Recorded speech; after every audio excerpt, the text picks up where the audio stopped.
Hello guys, welcome to my YouTube channel. My name is Iswat. I know you guys have missed me because I've been gone for a while now, simply because of school and work. You guys, it's not easy combining school and work together. I've been busy most of the time, and this is almost the end of the semester. We are having finals and everything's just like, but I still make time to film this video for you guys because I love you guys. So thank you all for subscribing, to all my subscribers, all my wonderful subscribers. I love you guys. I love you. You guys are the real MVP. And if you've not subscribed yet, please make sure you do so.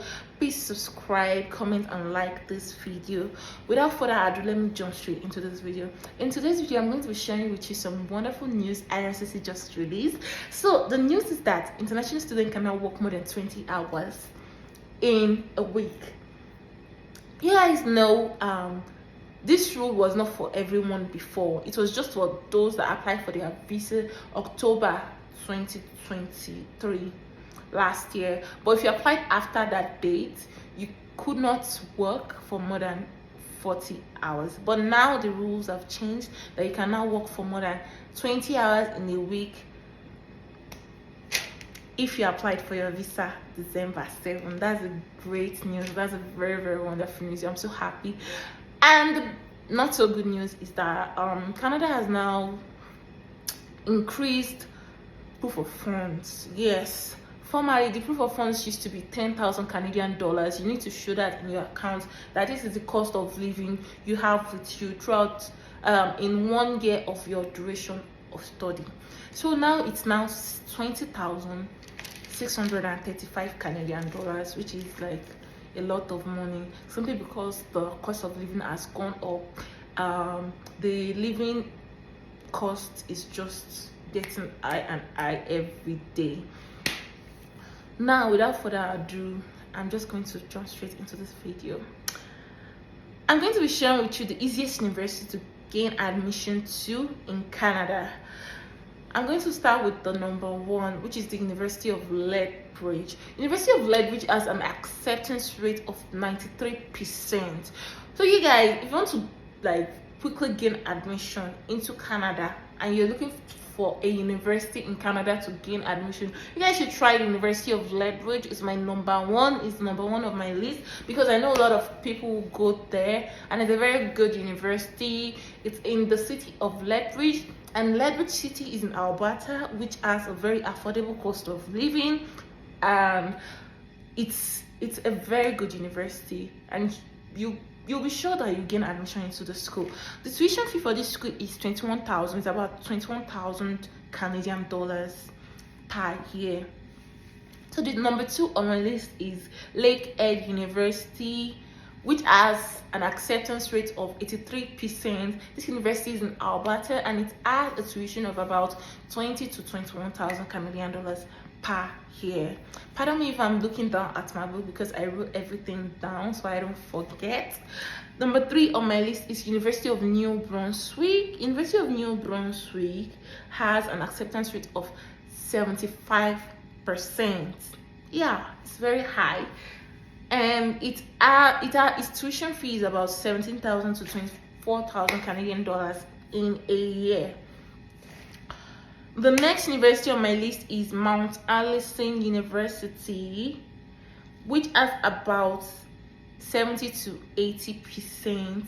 The university is in New Brunswick, and its tuition is about 20,000 Canadian dollars in a year. And this university is in New Brunswick.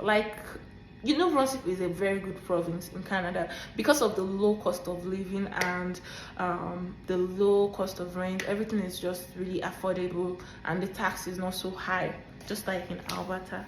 The next on my list is University of Prince Edward Island.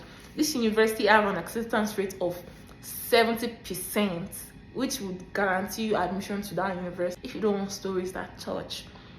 And the tuition is about 14,800 to 17,000 Canadian dollars in a year. The next on my list is University of Saskatchewan. I usually have a hard time pronouncing this name. So this university has an acceptance rate of 72.3 and its tuition is about 20 to 27,000 Canadian dollars per year.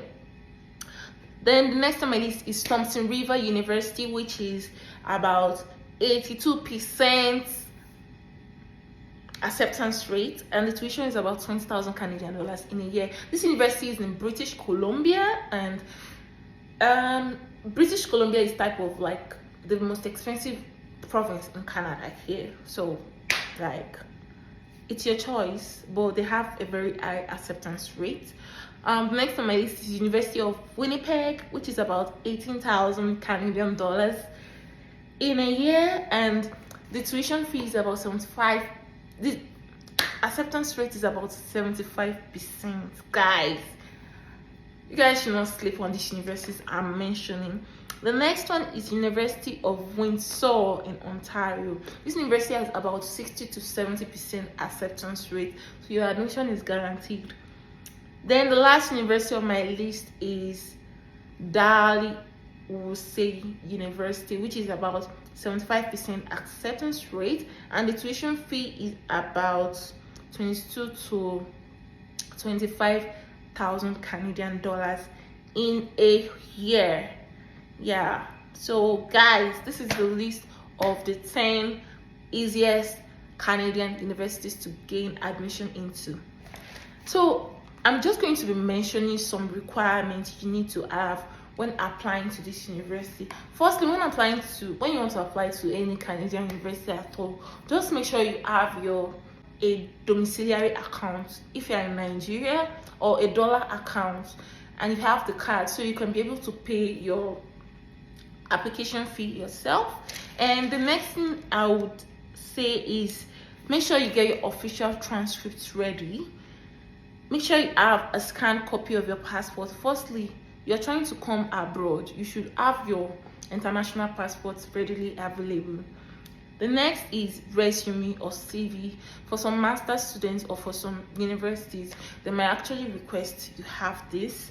The next on my list is letter of recommendation. Some university actually require you to have this, while some don't.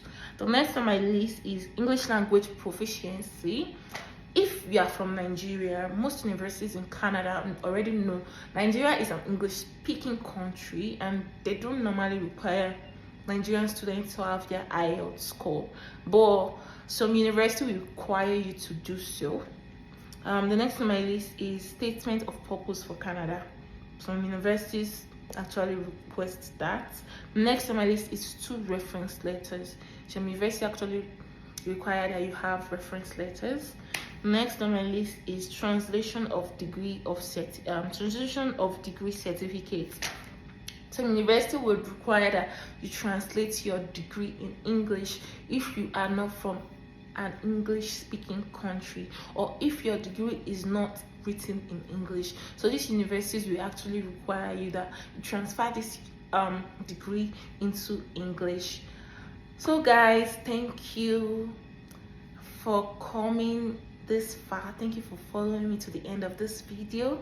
I really appreciate, and please don't forget to subscribe, like, click on the notification bell to keep you notified.